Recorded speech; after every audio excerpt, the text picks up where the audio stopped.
Hey there, it's another week of Collins. This time it's 90 through 99. We're getting close here, folks, close to the end. So, Colin number 90, Bark Legs. I really like this Colin. This is a Colin that at the time I felt really, really good about. Um, so this is based on a dream I had. Last night I had a dream that my legs were covered in bark. It was normal. I think for a lot of the koans, I had a hard time writing the text. I feel like I missed a lot, as far as like missed the mark of really explaining what this koan is about, or explaining like whatever background context you need to understand the koan. Anyways, um, what I'm trying to say here is that I had a dream in which, like, in this world of the dream, everyone had bark on their legs. Everyone's legs were covered in bark. But my bark was coming off like a giant scab, and I peeled it off in big chunks, and underneath was yellow tree sap. And I don't know if this has ever happened to you, but sometimes upon waking up after a very vivid dream, like you're still in that world of the dream. Like I still was like in this world of people having bark on their legs. And it stuck with me like that whole day. Like this dream like really was kept like poking at my brain. So I felt like I needed to enact this dream somehow. So, whoops, excuse me. I'm crushing things with my chair. Oh my god. All right. Sorry about that. So,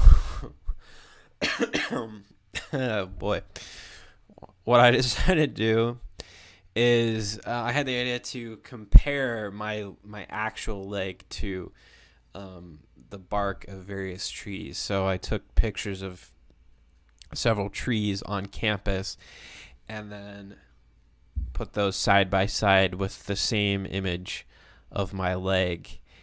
And that side by side comparison really does something weird to your brain. I think especially like this one where there's kind of like this gash, and it almost makes you kind of like,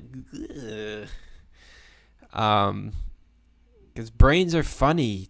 They like, you see two things together and they like, your brain just kind of like meshes them somehow.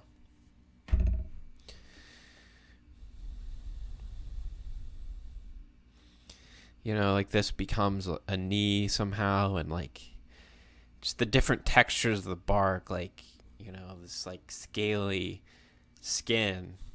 Like the tree just takes on characteristics of like the body.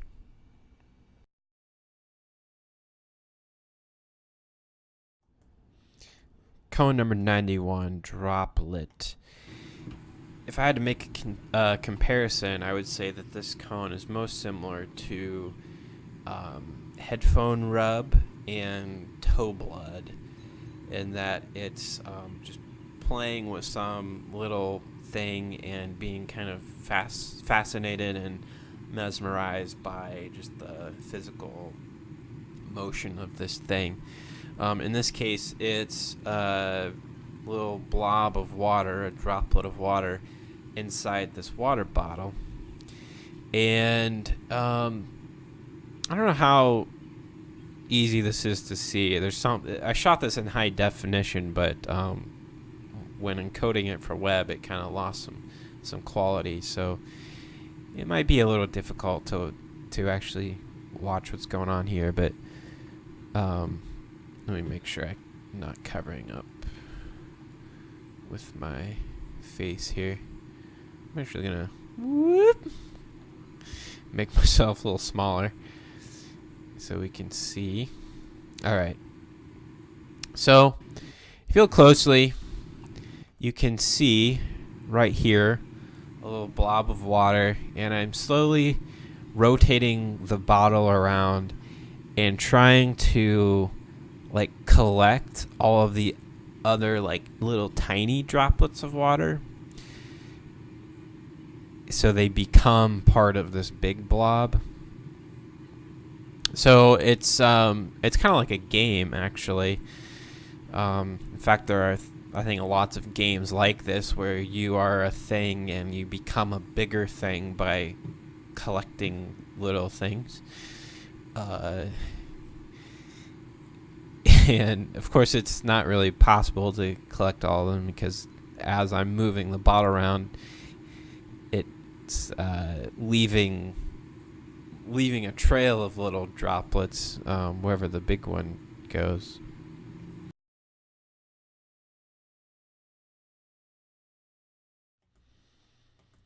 Koan number 92, Elks 1, 2, 3, 4. I'll let you just look at that for a minute if you haven't already. And this is a tricky little koan. There's like a thing that you realize upon looking at it, and I don't know. I'm interested to see like how many people like see it right away and how many people like don't even understand what this is and just move on to the next thing. So if you're ready, here it is.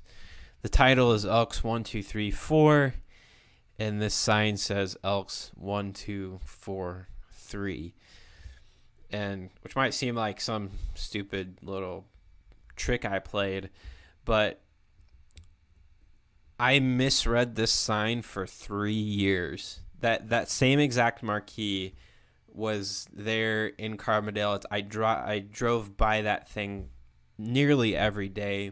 Probably it's close to campus.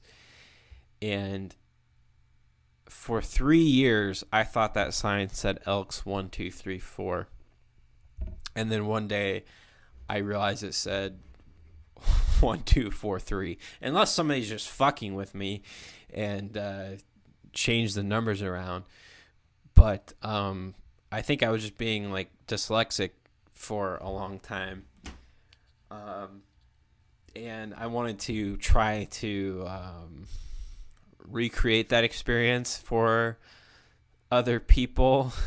And this is the way that I thought to do it, was to like put one idea into your head and see how long it takes for you to like realize that that's not actually what it is.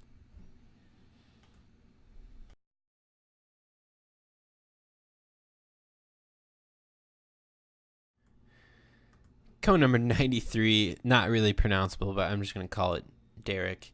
Or the alternate title is D620. I ate at Panera Bread a lot in grad school. It was kind of my place to go where there was Wi-Fi and I could just put in some headphones and open my laptop and work and just like focus and get some work done. I really liked going someplace where there's other people to work. I just like to have atmosphere of other people around me.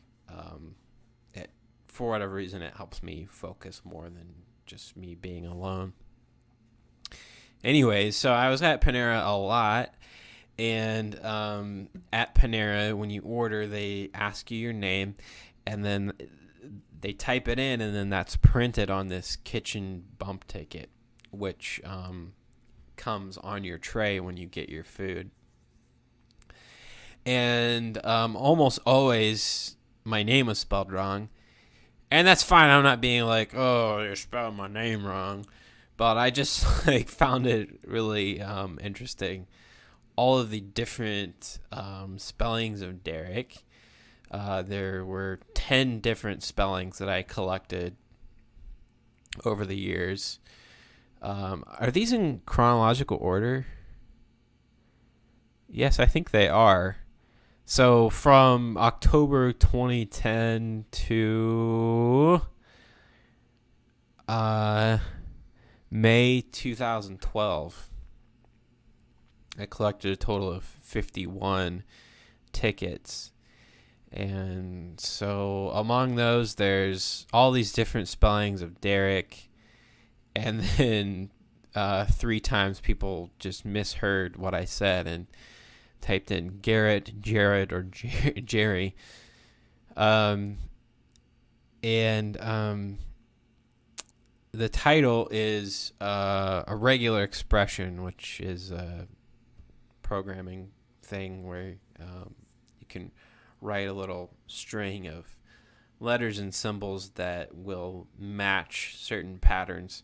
So this is not a really well-written one because it wouldn't match other things as well, but this regular expression here would match every different spelling of Derek, as well as the misheard names here.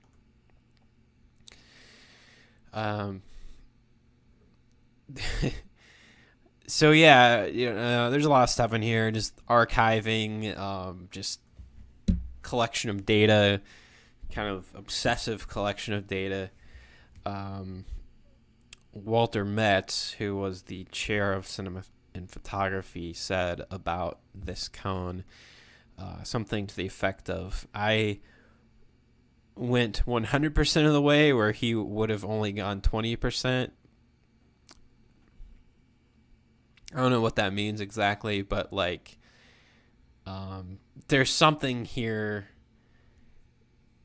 with just like the quantity, right? And the fact that I didn't really know what I was going to do with these, but I kept collecting them for 2 years. Like, it's kind of surprising that when I actually decided to like make this cone in 2012, that I still had these things going back to 2010. So I don't know. That's, I think, something a lot of artists do is just like collect things and hold on to them, thinking that maybe someday they'll be something. And then you end up with just this kind of archive of stuff.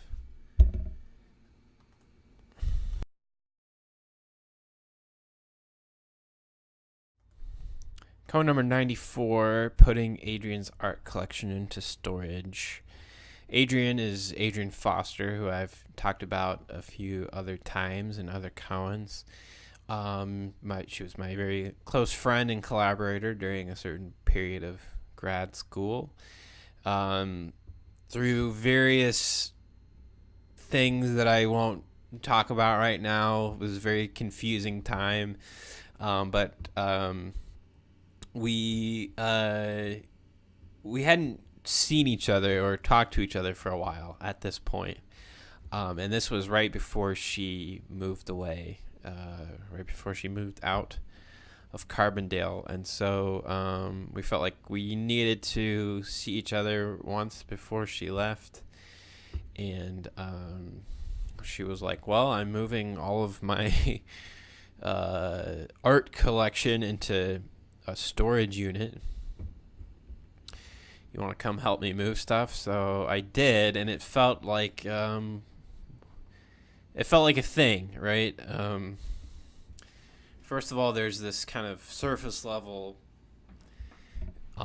meaning of taking all of this art that this is mostly art that other people had given her, other artist friends, and putting it all into this storage unit in Carbondale, and to be determined what even happens with it. As far as she knew at the time, it was just going to be in there indefinitely. So there's something there about like your final act of being a MFA student in grad school, just taking all this art and putting it in a black dark room and locking it up and possibly never seeing it again. And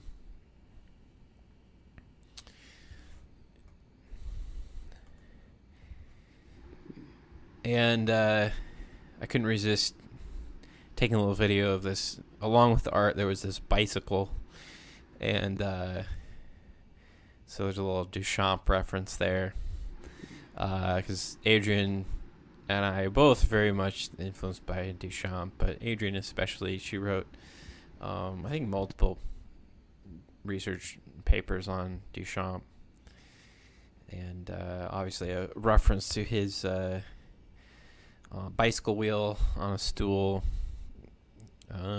ready-made, modified ready-made.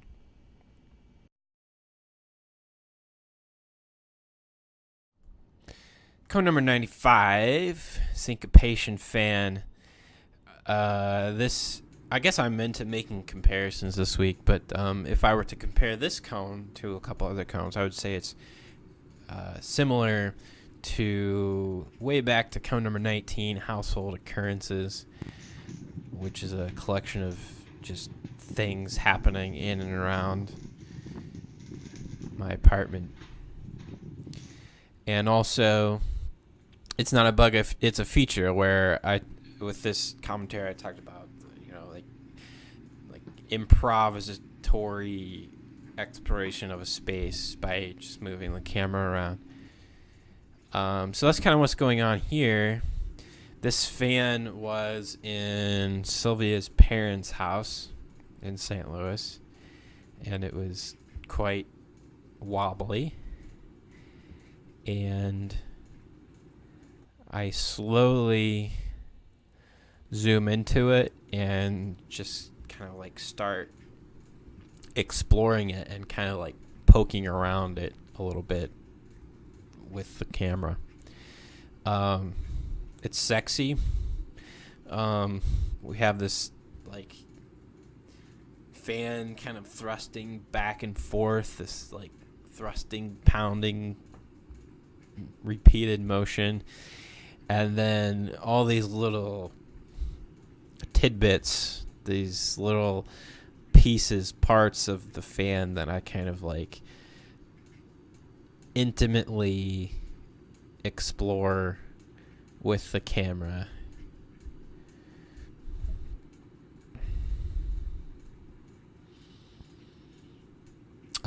So it's kind of like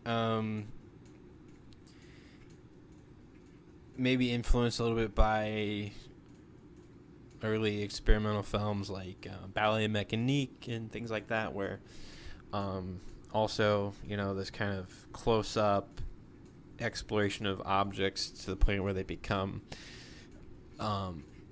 abstract, but also kind of sexualized. This combination of like human body parts and sexuality and machinery. In certain parts where the camera is kind of focused on the blades, there's almost like a flicker effect. So again, kind of going back to my influence from structural filmmaking.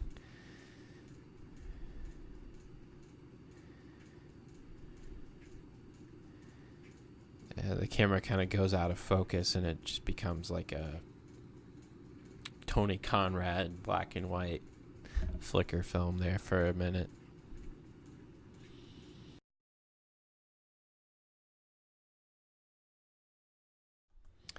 Koan number 96, an old idea. This is funny. It's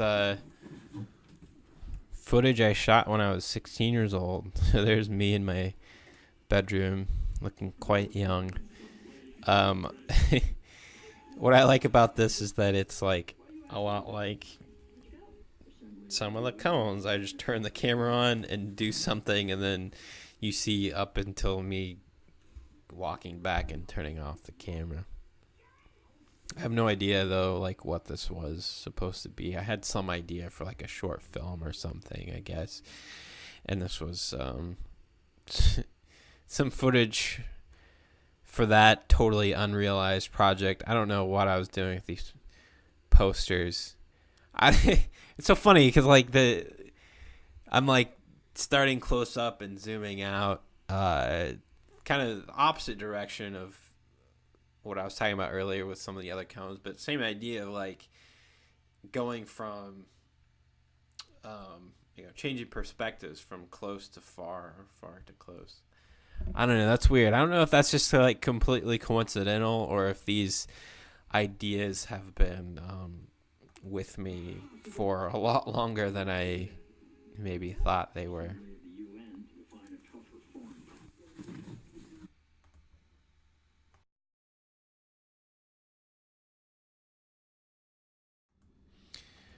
Cone number 97, moving away. This is kind of the partner to the previous cone. It's also footage I shot when I was a teenager. So I guess at some point while making 108 cones, I was going through a bunch of old tapes, high 8 cassette tapes that I shot on a Sony camcorder. So this is footage I shot one day when it was storming out and there was lightning, and I thought that would make some good stock footage for some who knows what. So my dad, being the awesome guy that he is, drove out here with me so that I could record this lightning.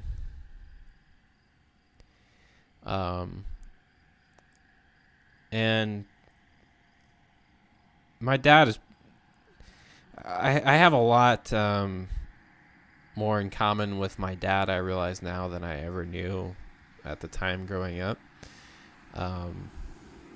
He worked a lot, he was at work for long hours and odd shifts, working throughout the night and sleeping during the day sometimes. That's not to say that he was, like, absent. He definitely wasn't, but just that I probably didn't recognize how much we think alike at the time as I do now after having spent more time with him. But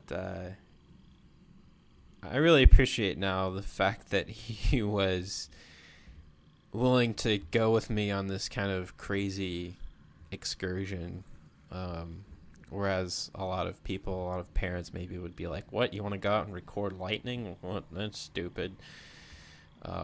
Or dangerous.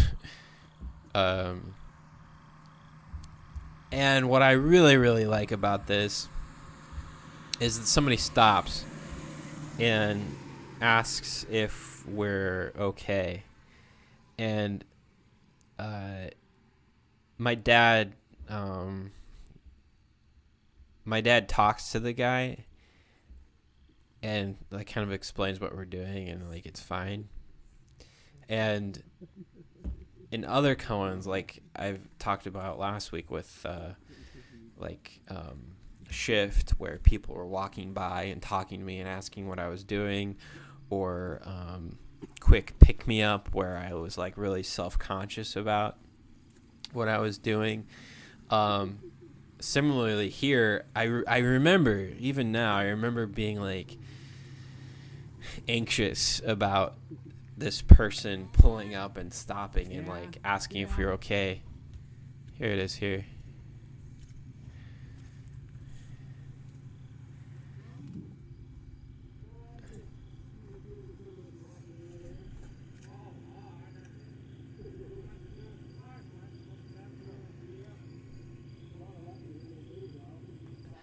Yeah, it's very hard to hear, but some guy stops in his car. We're like on the side of the highway here. He stops. He sees that we're pulled over, so he stops and asks like if we're in trouble. And my dad's like, "Oh no, we're just recording some of the lightning." And he like strikes up a conversation with this guy. So I felt like almost like my dad was like stepping in as this like I don't know, like protecting me from judgment somehow. Like if this guy had stopped and talked to me and I had said, "Oh, I'm just recording some lightning," he would probably think, "What a crazy fucking teenager out here in the middle of a lightning storm with the But since it's my dad, and he was so cool about it and be like, "Yeah, we're just recording some lightning." I don't know. I just have this. I'm thankful for him in that moment, and wish sometimes that I still had somebody that could like step in when somebody's like, "What kind of weird, crazy thing are you doing?" That I would have somebody to just be like, "Oh, actually, we're cool here, and everything's cool, and we're just doing this thing, and it's fine, and it's actually pretty awesome." So yeah, I guess the other thing about this is like, this is footage. I'm like, I gotta go out and get this footage because it's gonna be super useful someday, and it never was until I used it here. So it became useful in its uselessness, I guess.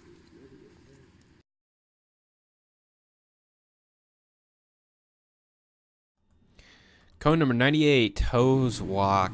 Let's see, I'm gonna make myself smaller again. Beep, beep, beep, beep, beep.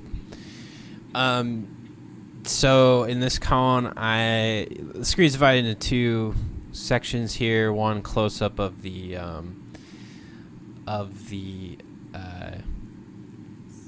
sprinkler. That's the word I'm looking for. And the other, a wide shot of me walking along the garden hose. And each time I step on the hose, there's water that squirts out of the sprinkler. I don't know. Maybe it's hard to see because it's not very good quality video, but that's what's happening here. So yeah, there's definitely some Bruce Nauman influence going on here. Domesticity and play, and just creating something that anybody could do in their own backyard. Most people, if they have a house, they have a garden hose and a sprinkler, and just recognizing this little details and things that you wouldn't normally see unless you were just kind of playing around and improvising with normal everyday objects.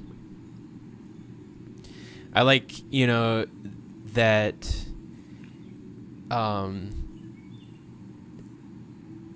you can have an effect on something from far away, right? Like even stepping way back at the far end of the hose, it, like before I even come into the frame here, stepping on the hose makes the water come out of this sprinkler. So I guess that's a little bit of a metaphorical thing.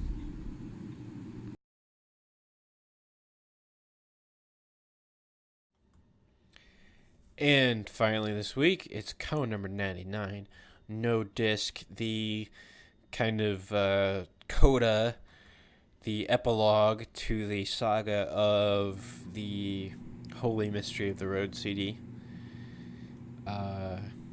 No disc, proof that the Road CD doesn't exist or that it was temporarily displaced. So this is the Road CD, the actual Road CD in the flesh, so to speak. And this is a CD player that somebody had left in the MFA studio. And when I put it in here and hit play, the display on the CD player says no disc. There's no disc in there. So therefore it's proof that the Rode CD is out of phase somehow with reality, doesn't exist, or as I theorized at the end, the part 5 of Holy Meditation, it was out of time.